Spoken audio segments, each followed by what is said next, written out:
Up next, the political calendar and the Department of Justice. There are two federal investigations of Donald Trump, one of Hunter Biden.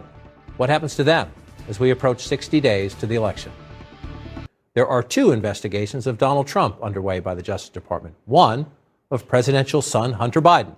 Highly sensitive is an understatement. So again, in the context of Donald Trump, before we move on to Hunter Biden, let me move on to Hunter Biden. You were here at this table a couple of months ago, saying they were at a critical point in this investigation. Obviously, things have stalled somehow. This goes back at least to 2018. A, do we know how quickly they're moving? And B, same thing. Do you hit 60 days? And Joe Biden's not on the ballot, but he's the president of the United States. Do you just pause? Right. We know that the decision is now in the hands of the U.S. Attorney in Delaware because he is the one that's running this case. This is a Trump appointee who is running this case.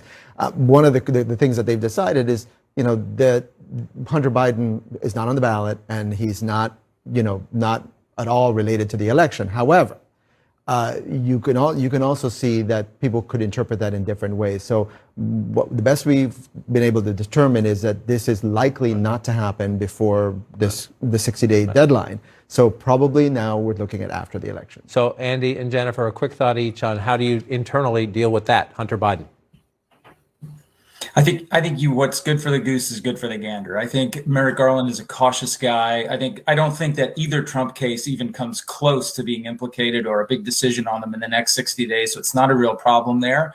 But the err on the side of caution, I see Garland hitting the pause button on anything coming from Hunter Biden, even if there's anything coming. We don't know that just yet, but I would expect they'll try to keep their heads down for the next 60 days.